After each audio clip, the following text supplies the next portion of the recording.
The concept of hope captures the human imagination. We see it reflected in popular quotes. Martin Luther said, "Everything that is done in this world is done by hope." His namesake, Martin Luther King Jr., said, "We must accept finite disappointment, but never lose infinite hope." We're encouraged to live a life focused on hope, not fear. As Nelson Mandela said, "May your choices reflect your hopes, not your fears." But it's easy to see hope as just wishful thinking. We might even accuse people of having false hope, of being unrealistic in their optimism. The reality in life is that we are constantly barraged by opportunities and threats. Our brain is wired for survival and will always tend towards the threats. That's why we are so amazed by stories like that of Nelson Mandela, someone whose life circumstance while in prison suggested there should be no hope, and yet he held onto a sense of hope and purpose even through incredibly tough circumstances. Indeed, this hope drove and strengthened him. From a psychological perspective, those who research hope focus on two components. The first component is pathways. One element of hope is thinking about routes to achieve desired goals. Those with hope dream a dream, but a practical dream. For those with hope, there's a belief that they will find a way forward. There's always a pathway. The second component is agency. That's having the motivation to follow these pathways.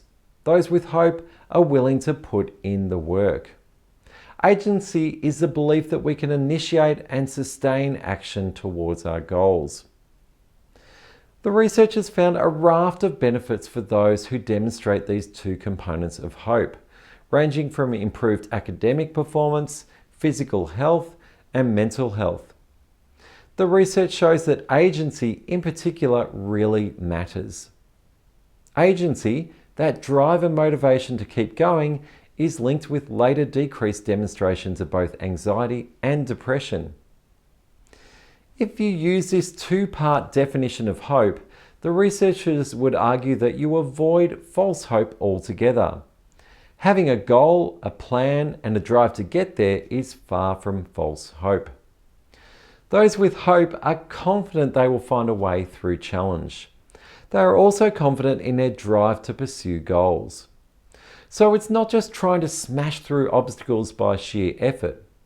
Often hope is about having confidence that you'll be able to find a way around an obstacle or perhaps develop a new goal in the process.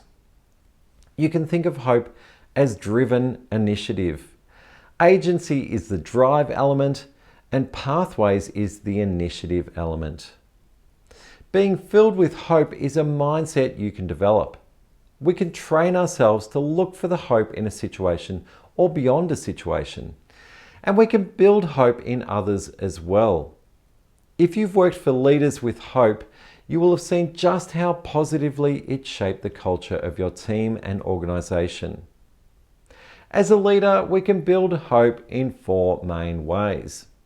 Number one is helping people to see not just the threats, but also the opportunities.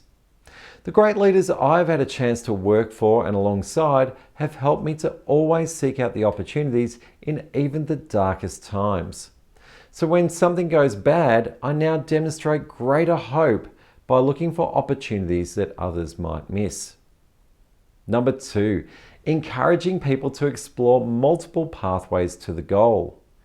We often develop just one plan and then get frustrated when it doesn't work. Hope is as much about finding a way around as it is about finding a way through. It's an overused word, but those with hope are agile in their thinking. They hold onto their plans loosely so they can find another way to the goal if needed. Number three, sharing progress. Part of maintaining motivation is measuring and communicating the progress that is being made. We can be in such a rush that we fail to look back at our progress. Looking back helps us to see that we can indeed move forward and we can find a way. And number four, recognizing effort. Notice when people are putting in the work and persisting in the face of obstacles. We want to encourage this drive to achieve. Our world and workplaces can really do with more hope.